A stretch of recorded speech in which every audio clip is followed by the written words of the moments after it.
해방 이후에 1940년에 우리나라에서 지방자치법이 제정이 됐죠. 그 이후 52년에 시읍면 지방의회 선거가 있었습니다. 60년대 초에 5.16으로 말미암아 지방자치제도가 잠시 이제 중단이 됐었죠. 김종필 공화당 총재는 오늘 연설에서 이번 정기국회에서 지방자치법을 전면적으로 개정해서 특별시, 직할시, 도 등 광역단체부터 지방자치제를 조속히 실시해야 한다고 강조했습니다. 그 이후 1980년대 중후반에 들어서 지방자치가 다시 부활해야 된다라고 하는 정치권의 요구에 의해서 지방자치법이 개정이 되고 저는 오늘 이 시간부터 무기한으로 단식에 들어가셨습니다. 지자체를 약속대로 시행하라.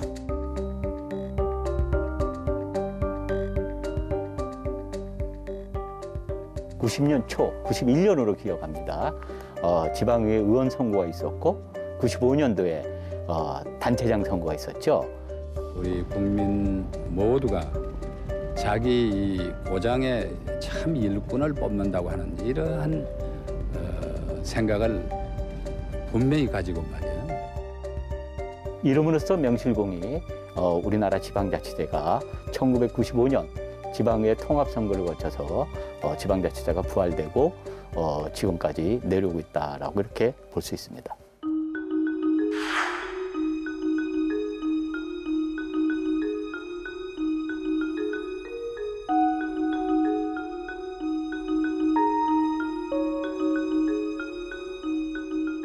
지방자치가 지향하는 가치와 이념은 역시 민주주의거든요.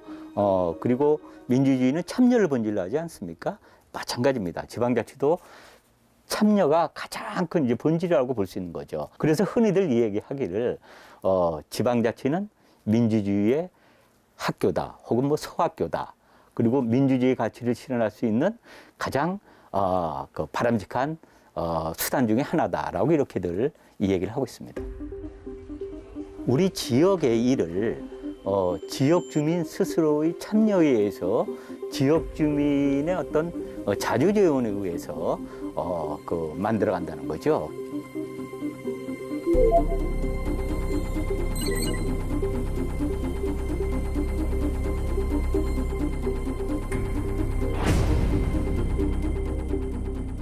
단체장과 지방의회 선거를 통해서 한 25년 되지 않았습니까? 이 짧은 역사입니다.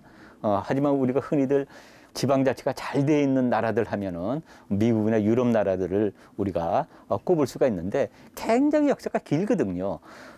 짧은 25년의 역사에서 바라봤을 때 그나마도 그러한 제도들이 빨리 설계가 됐고 또 시행이 되고 있다라고 생각됩니다. 단 이제 집행부가 지역 주민이 원하는 바라는 그런 행정 서비스를 제공해 줘야겠죠.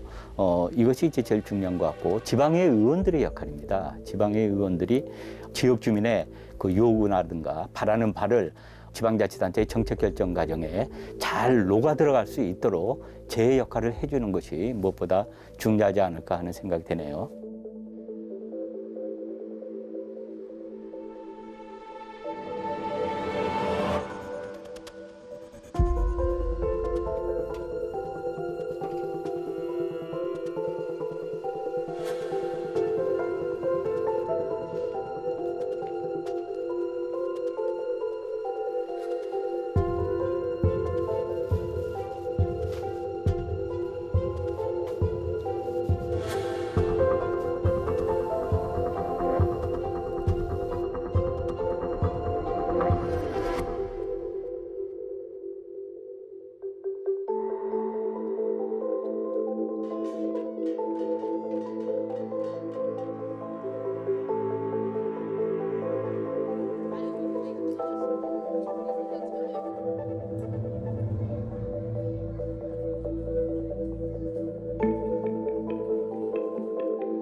지방자치는 궁극적으로 주민의 편의와 복리를 증진시키는 데 목적이 있습니다. 그래서 지방자치는 지역 주민의 삶과 굉장히 밀접한 관계가 있죠. 지방자치가 궁극적으로 추구하는 주민의 복리 증진을 위해서 여러 가지 다양한 이제 서비스를 제공해 줌으로써 지역 주민이 바라는 바람직한 방향으로의 발전도 이룰 수 있고 지역 주민의 삶의 질도 제고해 줄 수 있다라고 이렇게 볼 수 있겠죠.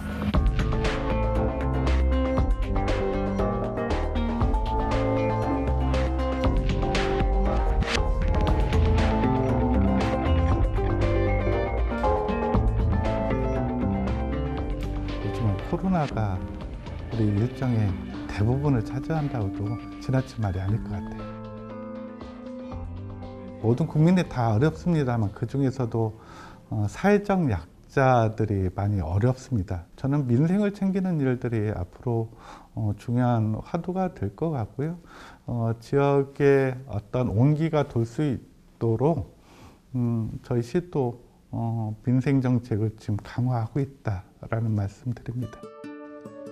그동안에 우리 주민들이 서산시에 어떤 민원을 제기하고 싶어도 어느 부서로 가야 될지, 그리고 민원을 접수해도 이 민원이 어떻게 처리되는지, 처리 결과가 어땠는지를 잘 몰랐거든요.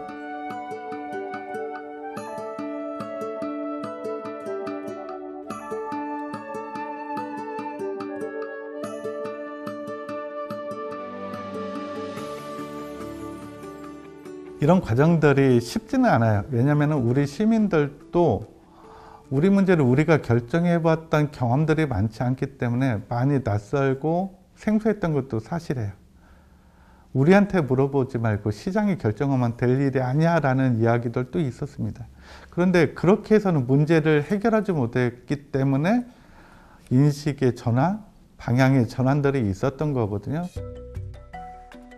자원순환형 바이오 가스화 시설은 폐기물을 통합적으로 처리하는 겁니다. 음식물 처리, 분뇨 처리, 가축 분뇨, 하수 슬러지를 통합적으로 처리하고 거기에서 발생한 열을 이용해서 새로운 거름이나 사료 이런 것들을 만들어내는 순환형 구조로 가고 있는데요.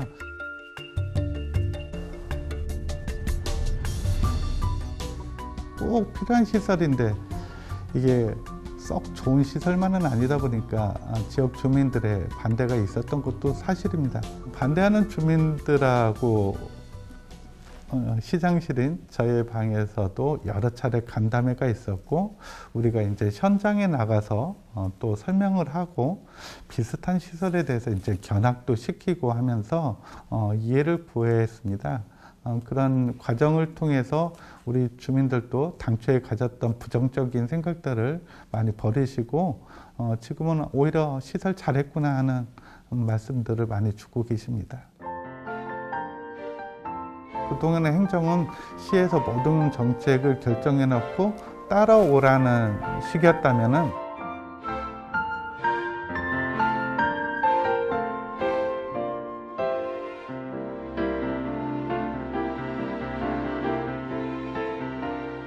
전에는 침묵하고 순응하는 국민에서 지금은 요구하는 국민이 되었다고 봐요.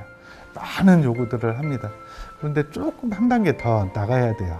진정한 지방자치가 되려면 요구하는 시민에서 이제 참여하는 시민에서 이제 같이 책임을 나누는 시민으로 갈 때 저는 지방자치가 지금보다는 더 완성된 모습으로 우리한테 다가오지 않을까.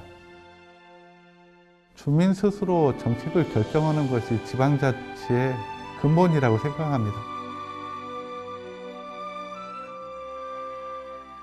단체장은 이제 한 지역의 한 지방자치단체의 단체를 대표하는 그런 역할을 하고 있지 않습니까? 그래서 무엇보다 주민의 여론을 수렴을 해서 그것을 이제 정책에 반영을 해야 된다는 것이죠. 그리고 주민이 요구하는 그러한 다양한 이제 행정 서비스를 직접 생산해서 전달해야 되겠죠. 단체장의 리더십이 그 지방자치단체에 뭐라 그럴까요? 성패를 좌우한다랄까? 그렇게 말씀드릴 수 있습니다. 배에 있어서의 선장과 같은 역할을 한다라고 이렇게 볼 수 있지 않을까요?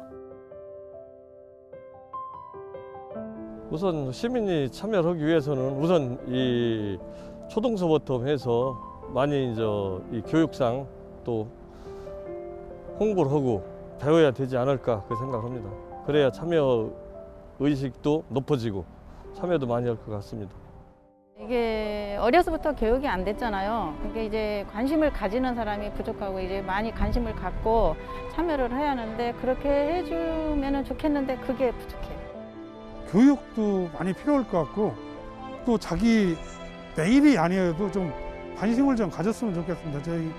저희 마을 같은 경우에를 보면은 내일이 아니면은 거의 참여를 안 하려고 그러시는데 내일 아니어도 좀 관심을 좀 가져서 참여해 주시면 우리 시정이나 우리 생활에 좀 많이 보탬이 되지 않을까 저는 이렇게 생각하고 있습니다.